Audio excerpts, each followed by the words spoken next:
Let's make a stitch pattern. Today we're working with the linen stitch. This is a great stitch pattern. It's super easy to do once you get started.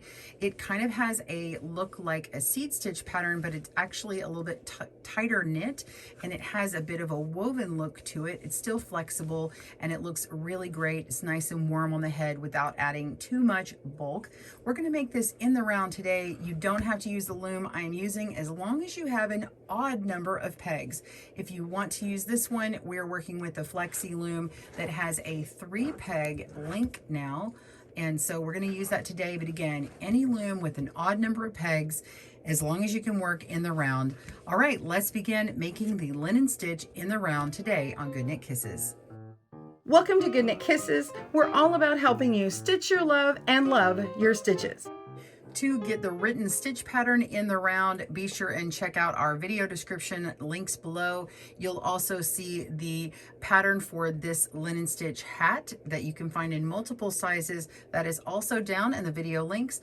Plus, if you want to work clockwise or counterclockwise, which is like a right-handed or a left-handed, I've got both videos available, again, down in that description. All right, let's jump into materials you're going to need. Again, any loom, it doesn't matter the brand or the gauge, any loom that has an odd number of pegs, so not an even. Now on this particular loom, I am using the KB Flexi Loom Chunky. You can use any of the Flexi looms, but I have added their new 3-peg link here. You can get them in packs on their website for whichever gauge that you need. So I'm working with that, and you just need all your links plus one of these and you will have your odd number. Just make it to the size that you need for yourself and appropriate weight yarn. And of course you're going to need your loom hook, and you don't even really need a stitch marker, but that would be necessary if you need to work out some other stitches or your brim, because this one is going to be continuously worked as a 1 round repeat. It's so great, just 1 round. However, if you said, hey, I don't have an odd peg number, or I don't have this little thing here, you can also make it as a 2-stitch repeat, but then you would have to shift the stitches on the 2nd row. I'm not going to go into that, but we will have the written part of that down in our video description, and so you can change it up, but that means that you would have a seam.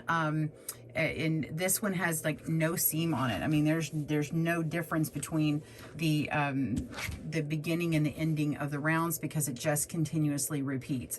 So all right, let's dive right in. Go ahead and cast on, get to the point where you want to be for the linen stitch, and we'll go right into this. It's going to be very quick. See you soon.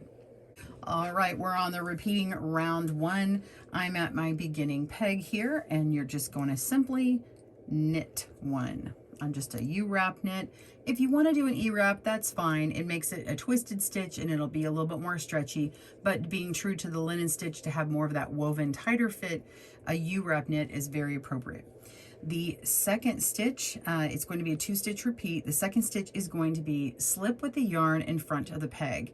Now you can always pick up this stitch on that peg and place the yarn behind it and put your stitch back on. Yes, you can do that, but there's a cool hack, and if you saw our flat panel in this, you already know how to do it. You're simply going to put the working yarn below that next stitch and pull it up like a purl, but don't take anything off.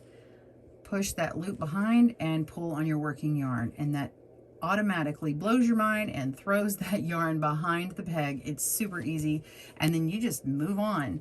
So you continue repeating. You're going to knit 1, slip with the yarn in front of the peg, purl up like a purl, or pull up a loop like a purl, tuck it to the back, and pull on your working yarn. All right, so I'm going to do this a little bit faster. Knit 1, slip with the yarn in front of the peg, and continue knitting.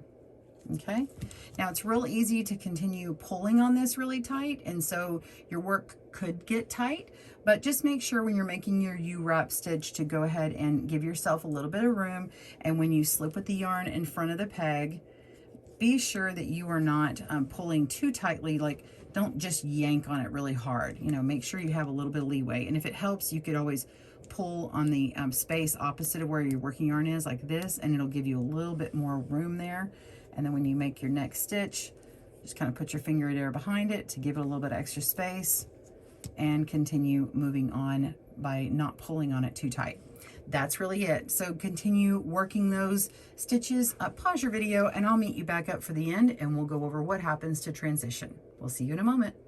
We're coming to the end of round 1, and I'm just on this 3-link peg here. I've got a knit 1, and then we have our slip with the yarn in front of the peg, and then we end with a knit 1. And now you're just going to continue your rounds. You're not actually even counting which round you're on. You just need to continue in the same stitch pattern.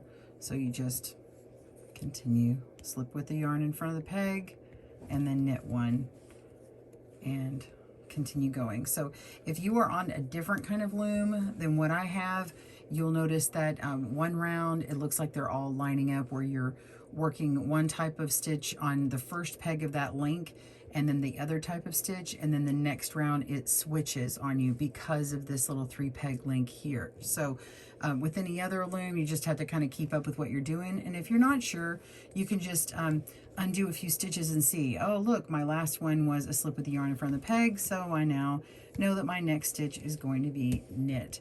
And that is all you do. So you just continue working on that repeat all the way around until you have your desired length. I hope you enjoyed this tutorial, and if you enjoyed it that much, please give me a little boop, a like on there, and I'd love for you to tag me on Instagram at GoodKnitKisses, and I'd like to see what you made on the linen stitch in the round. Thanks so much. Have a great day and happy looming. We'll see you soon. Bye everyone. Thanks for joining us today, where we help you stitch your love and love your stitches. See you again soon.